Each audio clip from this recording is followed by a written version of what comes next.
Hi, this is Rob Porter, and this is the second video in my training series on how to get the most out of Google Classroom and Google Forms.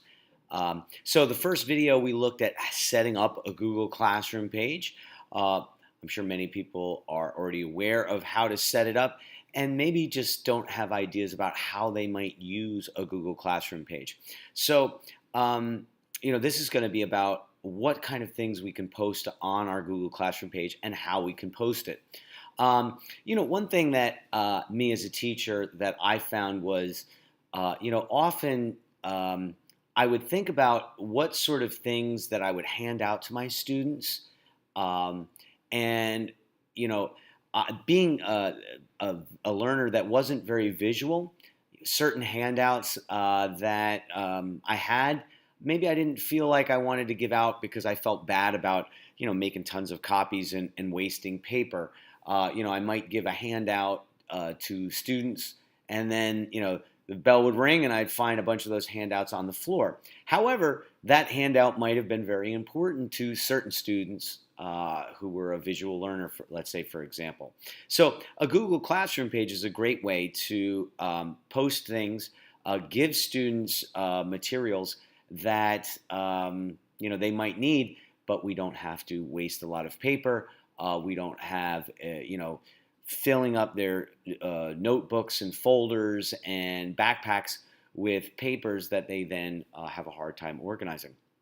So here we are on the example class Google Classroom page. We are on Stream. You can see I'm circling that. And down at the bottom here, we've got a little plus button. And this is where we're going to add things to the stream, which when kids go on to the Google Classroom page, this is what they're going to see. So when I click on that plus button, you can see here I've got create announcement, create assignment, create a question, and reuse a post. So let's start with create an announcement. I'm going to click on that.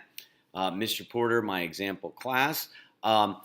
Here's a spot where, for example, if I click on this right now, you'll see all my Google Classroom page. So if I'm giving out something, if I want to put, for example, my unit expectations, I might check off, for right now, these are the pages that I'm using right now, my period 9-10, my period 4-5, my period 2-3. And I would put it on all of them. For example, if you've got something that you're giving to just an honors class that was period 2-3, maybe you'd only choose that one class, okay? But right now, I'm just going to choose my example class. And what I'm going to show you is, for example, I have a historical fiction unit. So one of the things that I do at the beginning of the unit, I'm going to type this in. I have historical fiction unit expectations. Okay? And what I'm going to do is I made a Google document, and I'm going to, you've got here down at the bottom, I can attach a file like a Word document or an Excel spreadsheet. I can attach something from my Google Drive. I can attach a video like a YouTube. Like let's say I've got a good a video, and I want kids to be able to watch it later if they want. I could put that there. And at this time, what I'm going to do is I'm going to put a link. Okay, so here it says add the link. All right, so I'm going to go up to the top here and go to another page. Okay, and here is my historical fiction unit Google Doc. Now I could either copy and paste the link from there, or I can go to this share button. I'm going to hit share.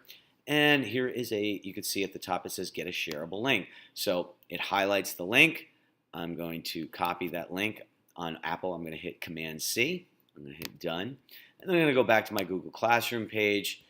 And then I'm going to hit Command V, which is how I would paste something in an Apple computer. And I'm going to add the link. All right, so now I've got my historical unit expectations, and I've got a link to a Google Doc. And just to go back to that, you can see here, it tells me when the dates are of the unit. It tells what I want the students to do, that they'll finish a minimum of one historical fiction book. They'll write a 5-paragraph essay. It's got the dates when it's due. Now, this being on my Google Classroom page here, now all my students are aware of when their essays are due and what they're supposed to do for this unit. Okay, and then I can hit post.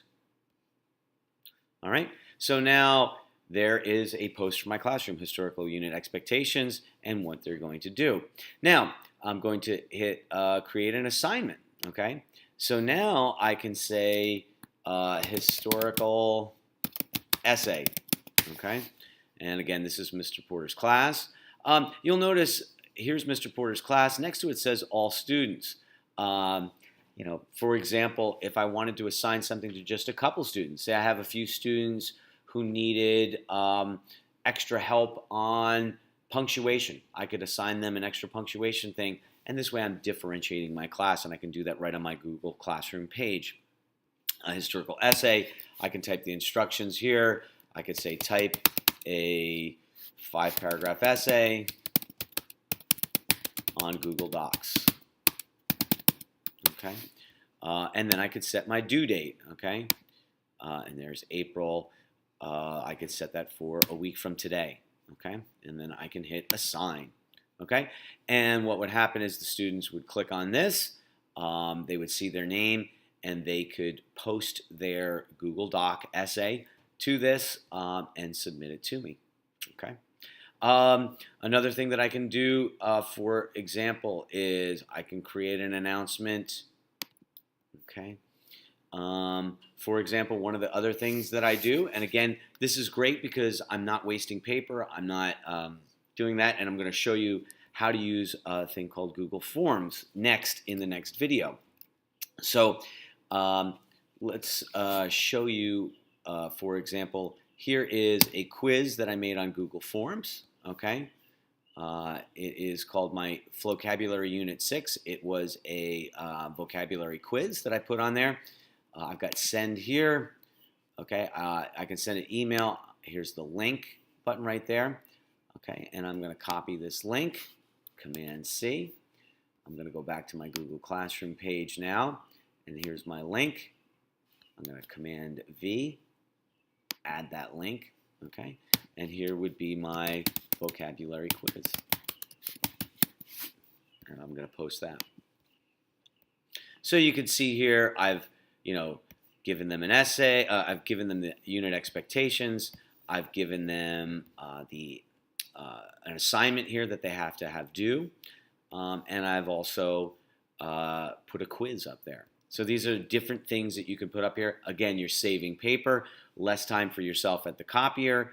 And in my next couple of videos, I'm going to show you how to create one of those forms and how you're going to use those forms to self-grade. Okay.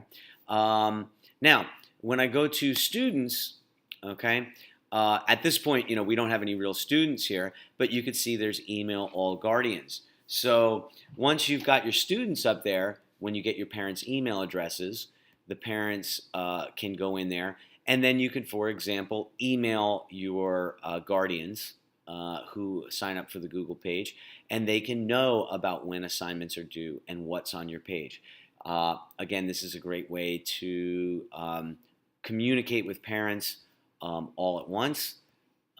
And so it can help you not only communicate with your students, but your parents as well. So at this point, what I'd like everybody to do is to go to the example class that you've done, and on your stream, make one of each type of the posts. Okay, make an announcement, an assignment, and you can also create a question. Okay. Great for something like a do now, just a one question that students have to answer when they come into class and get on the page. When you're done, underneath the link to this video, there will be a link to an exit ticket, which will ask you about this training video, what you found helpful, and any questions that you might have after it. Thanks, hope you enjoyed it, and hope you enjoy my next one on creating a Google form that you can then use for your Google Classroom page. Thanks and have a great day.